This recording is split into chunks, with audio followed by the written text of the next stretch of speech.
Aujourd'hui dans le Bitcoin, ça fait maintenant depuis mars qu'on évolue dans un gros range. Un range, c'est une acceptation de prix et c'est censé être une chose positive. En théorie, oui, c'est bien, sauf si, ce range porte un certain nom.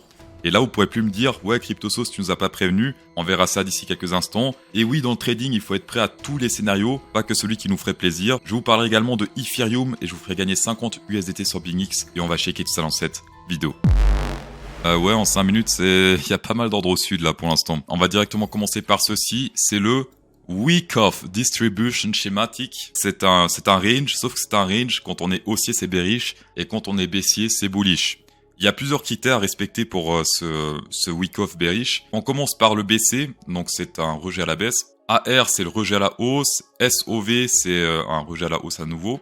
T c'est un rejet à la baisse sur le top de ce range qu'on peut le voir ici, mais légèrement plus haut que le BC. Ensuite, on reteste le SOV. Et le test, c'est le dernier qui est au-dessus de tous les autres. Le BC est très bas, le UT est légèrement plus haut. Et le test, c'est le plus élevé dans le range. Et ensuite, c'est le pétage de gueule. Ça, c'est parfait pour les market makers. Parce que ce qu'ils font simplement, c'est ils essaient de sortir, sauf qu'ils peuvent pas tout sortir en même temps. Et donc, ce qu'ils font, c'est ils essaient de faire durer le plaisir dans ce range, histoire que les nouveaux viennent, ils achètent.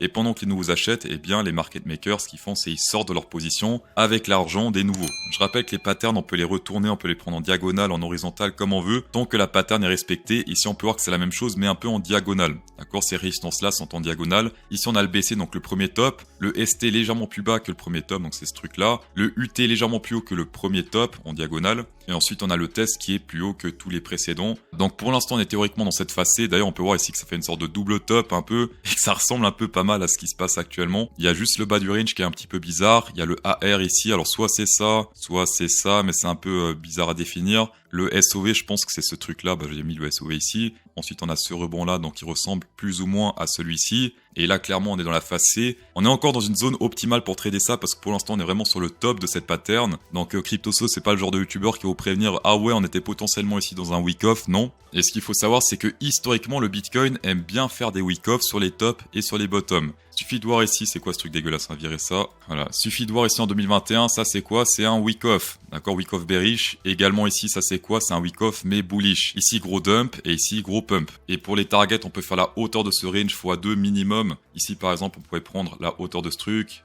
De là à là, ou là c'est moche, c'est pas un trait droit, mais c'est pas grave.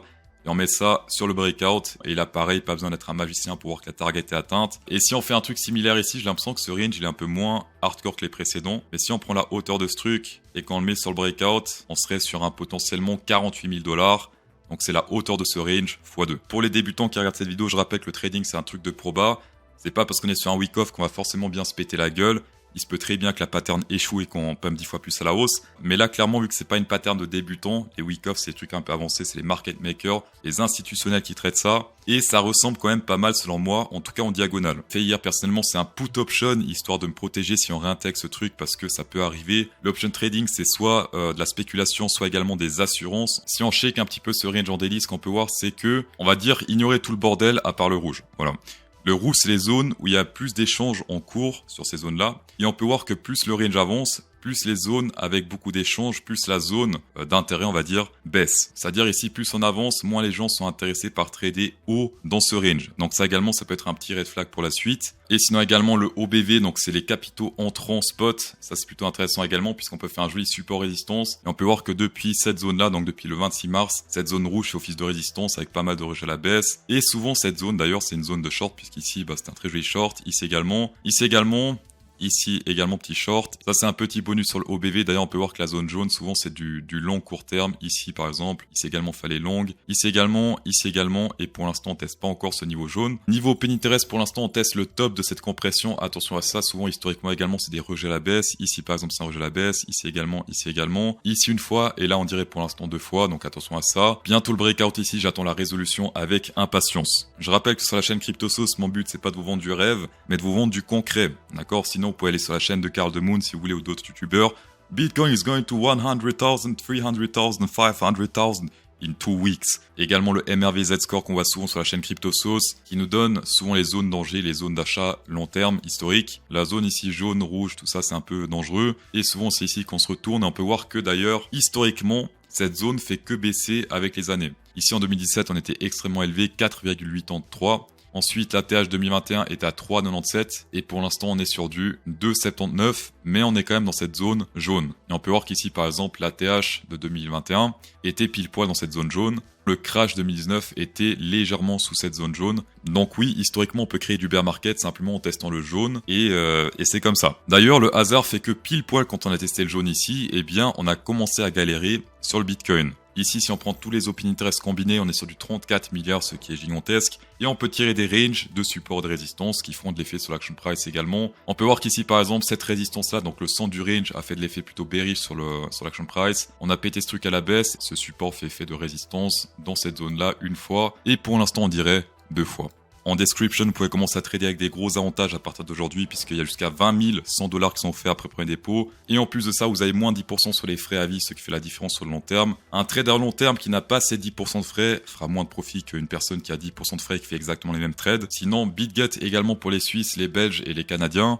Les Français, Macron a dit que c'est pas bien, donc il faut que je mette que c'est pas bien pour les Français. Et pour les underground, ceux qui veulent du décentralisé, vous avez également 10% de rabais sur Apex. On va passer à la distribution des 50 $ sur BingX. Bravo la team, moins qui a gagné cette fois. D'ailleurs, on peut voir ici qu'il y a encore pas mal de... Oula, c'est rempli au sud, attention. Le gagnant se print à l'écran, bravo à toi. La question que tout le monde se pose, est-ce que lundi matin 9h, le prix du Bitcoin Price sera au-dessus des 67 180 $ ou sous ce prix? Mettez simplement plus ou moins à la fin du commentaire. Pour gagner comme le winner du jour, 50 $ sur BingX, tapez dedans. Hit inside. On va passer sur le Ethereum price. Comme les baby ETF bulls sont ultra bullish, d'ailleurs ils peuvent pas le cacher parce que le Pinterest est totalement en train de devenir totalement fou, it's going crazy.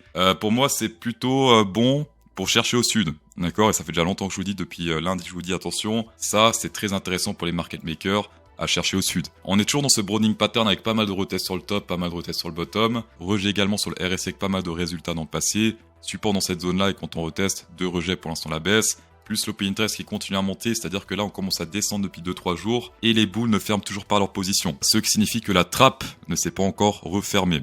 En tout cas selon l'open interest. J'ai fait pas mal de pas vers les bears aujourd'hui. Je sais que c'est pas très impartial, mais par respect, je vais quand même faire un petit pas vers les bulls. Donc c'est un espoir. C'est un espoir que je vous vends puisque on a un support ici qui a fait pas mal d'effets dans le passé, support résistance. Tous ces ranges là, les tops ont fait effet de résistance, on s'est souvent fait rejeter ici. Les bottoms ont souvent fait effet de support et pour l'instant, on teste un support. Par contre, très important de pas clôturer sous ce prix aujourd'hui, donc sous les plus ou moins 3693 $ parce que si on clôture sous ce prix-là, eh bien rôde très facilement jusqu'au support suivant, soit ici plus ou moins 3357 $. Comment ça fait en pourcentage? Depuis là, on peut faire un 10% plutôt facilement. Également, rappelez-vous, j'étais bullish sur tous ces ranges, Ethereum contre le Bitcoin, parce qu'on a vu des signes de force. Ici, on a explosé totalement à la hausse, donc on a réussi à prendre ce trade magnifique sur l'Ethereum qui a fait pas mal de dizaines de pourcentages à la hausse. Un pump, bien sûr, c'est pas infini. Là, on a atteint la target, on a fait des petits tiges même à la hausse. Et si on dézoome un petit peu, on peut voir que historiquement, cette zone a fait pas mal d'effets, plutôt bearish sur l'Ethereum contre le Bitcoin. Attention, c'est pas contre le dollar, mais contre le Bitcoin. Et donc, un scénario de nouveau un peu baissier comme ça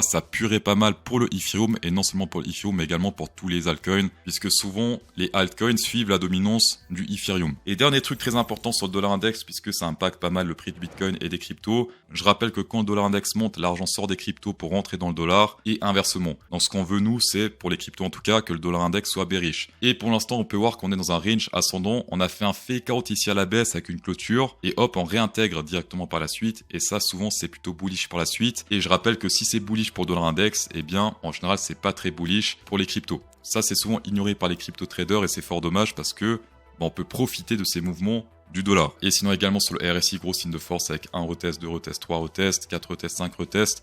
Une fois, on a fait un truc un peu pourri ici, c'était sur quelques jours, on a fait un petit pump, mais tous les autres, c'est des pumps plutôt importants, donc ça également, faut faire gaffe. Et ici, on a retesté plus ou moins cette zone de support sur le RSI. Dans tous les cas, merci d'avoir checké cette vidéo, sur un plaisir. Insérez un pouce bleu dans cette vidéo pour incrémenter encore plus le plaisir. Toujours trader de manière sécure, ne soyez jamais trop FOMO. Un bull market, c'est jamais éternel, même si on a tendance à le croire une fois qu'on est dedans, mais non, d'accord, un moment, c'est terminé. Peut-être ce sera aujourd'hui, peut-être ça sera dans 2 mois, dans 1 an, on sait pas. Mais il faut être conscient de ça, un bull market n'est pas éternel. Et bonne soirée, happy evening.